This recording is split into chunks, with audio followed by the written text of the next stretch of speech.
way. I'm your host, Captain Jack Sparrow. Welcome aboard the Black Pearl, and welcome to my YouTube channel, Black Flag.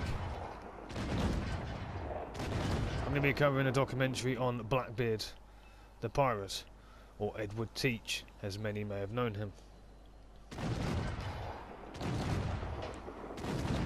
My documentary is called Blackbeard, the pirate.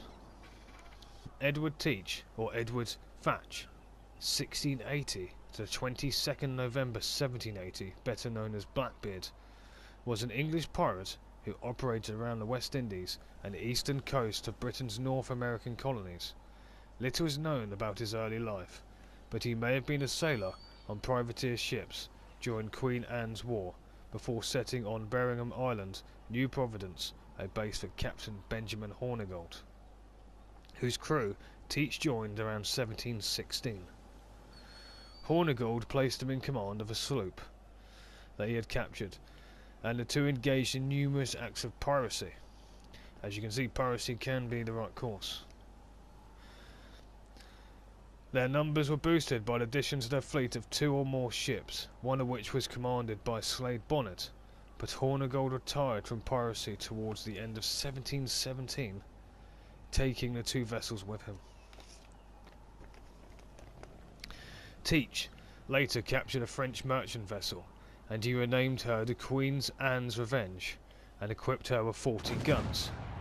Now, during piracy time, ladies and gentlemen, if you wanted to put 40 guns on a ship, you meant business, and you'd send them down to Sealed Hob upon attack. He became a renowned pirate, his nickname derived from his thick black beard and fearsome appearance. He was reported to have tied lit fuses, slow matches, under his hat to frighten his enemies. He formed an alliance of pirates and blockaded the port of Charlestown, South Carolina, ransoming the port's inhabitants. He then ran the Queen Anne's Revenge around a sandbar near Beaufort, North Carolina, where he accepted a royal pardon. But he was soon back at sea, where he attracted the attention of Alexander Spotswood, the governor of Virginia. Spotswood arranged for a party of soldiers and sailors to capture the pirate, which they did on the 22nd November 1718, following a ferocious battle. Teach and several of his crew were killed by a small force of sailors led by Lieutenant Robert Maynard. Now obviously Lieutenant Robert Maynard does not own Maynard wine gums. I just thought I'd put that in. He's actually a pirate.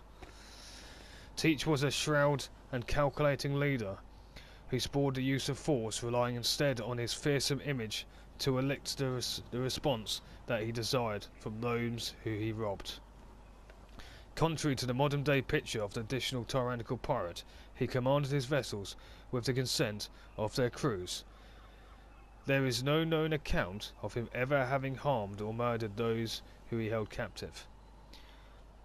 He was romanticized after his death and became the inspiration for many pirate fans across the world in pirate works of fiction and fact across many genes. Now, Blackbeard was actually born in Bristol, and yes, he did sail the 7 seas and he did hail around America during pirate times.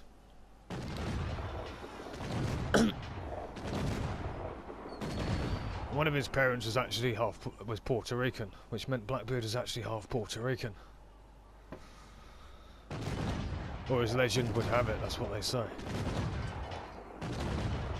Now, just a little bit more on Blackbeard. In 1996, off the coast of Carolina, while divers were sent to discover treasure, or maybe lost treasure, they accidentally discovered the figurehead of the Queen Anne's Revenge. Upon later discovering, they'd actually found the whole ship intact at the bottom of the ocean, and it was later on risen and restored as a tourist attraction. Now, many tales and legends would have been told about Blackbeard even during the pirate times, and one in particular was about Blackbeard's sword. You see, he had a black sword, and many people believed, because they were superstitious, that Blackbeard had made a deal with the devil, only to have his own sword cursed. Apparently, his sword controlled the rigging of his ship. Now, whether this is true or not, or whether it's speculation, that's another story. but he rose to become the most famous pirate in history, or especially the most famous male pirate in history. And the most famous female pirate was a lady called Anne Bonny. And many people probably remember her from Assassin's Creed Black Flag.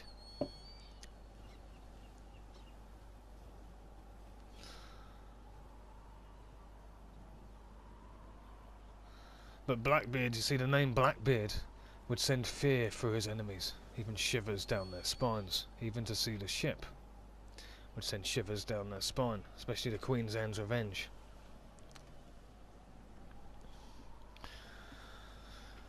Blackbeard was more of a trickster. You see, Blackbeard actually let people believe what they want. And that's the clever thing about being a pirate.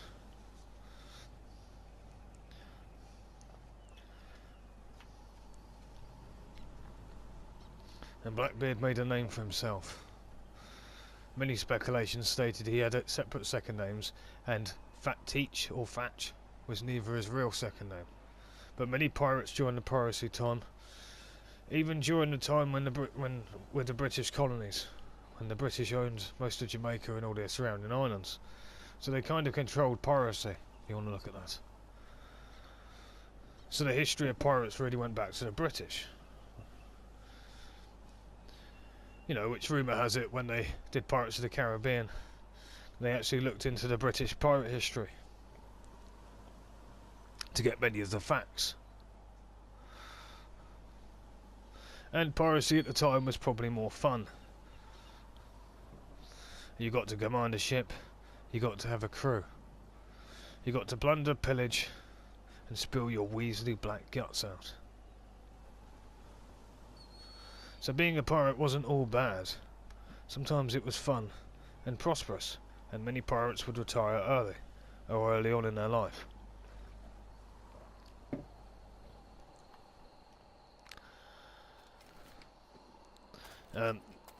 Thank you, ladies and gentlemen, for taking the time to listen to my documentary on Blackbeard. After all, this is part 1 of my documentary, and part 2 will be followed shortly. I'm working on part 2 at the moment, because part 2 will cover the early life of Blackbeard. Even though it's speculation in this one states there is not much known about his early life, I'm going to look for information to do a documentary on that.